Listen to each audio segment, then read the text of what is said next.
Today, on how it's made. Lighters. We'll give you the case history. It's a case for combustion. Spin the wheel and you have an instant flame. Flip the lid and the flame is extinguished. A version of the lighter first appeared in the 19th century. At the time, it was more of a conversation piece than anything. A curiosity that ignited plenty of interest.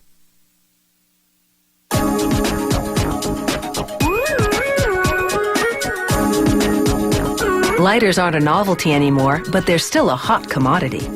To make lighter cases, a machine uncoils brass from a spool, pulling it to a press.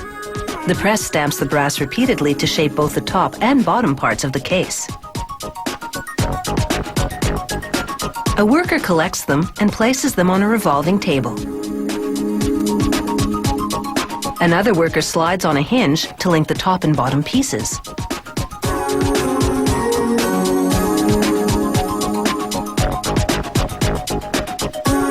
An electrode welds the hinge to the case. Then a mechanical arm knocks them down a chute to a worker who inspects the welding job.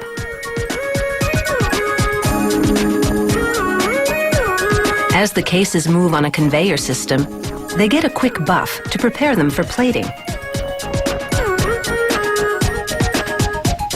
The lighter cases are now plunged into a series of washing solutions and rinses, followed by a nickel solution, then a chrome one.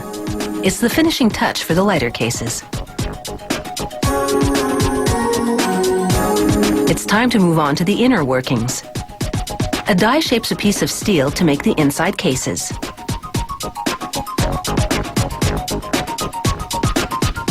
Mechanized arms then place a tube and plate in the case. The tube will hold the flint stone, and the plate will form the top of the inner case.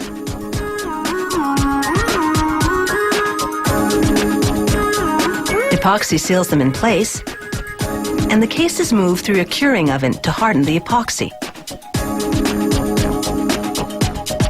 A worker arranges a pile of flint wheels so that the teeth are in the proper direction.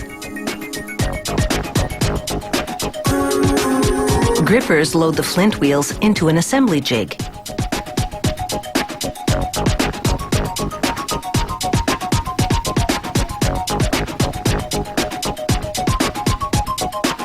These cams will eventually act as a catch for the lighter lid.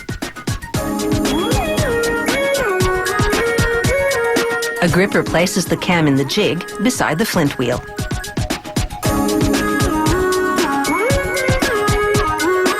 The assembly jig now receives little brass eyelets between the flint wheel and the cam.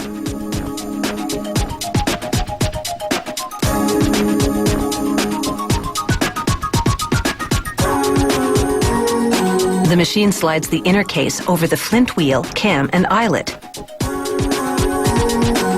And an automated device rivets it all together.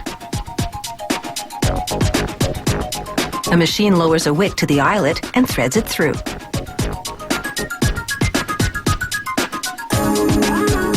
Blades move in from the side and snip the wick.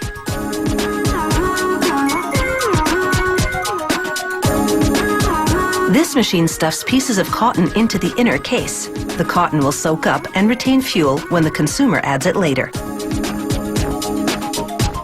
Steel plungers tamp down the wick and cotton. Here a die punch cuts a piece of felt to size.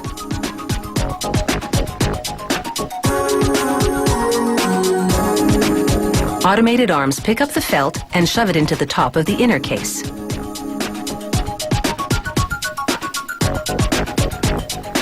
Here, grippers place a flint spring in the case just over the flint stone. Pneumatic screwdrivers drive the screw home.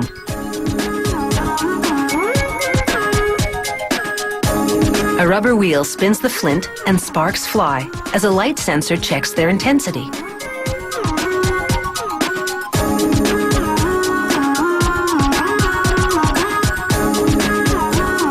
After the flint check, technicians install the inner unit in the case. They check the fit, they test the function, Looks like it's an open and shut case.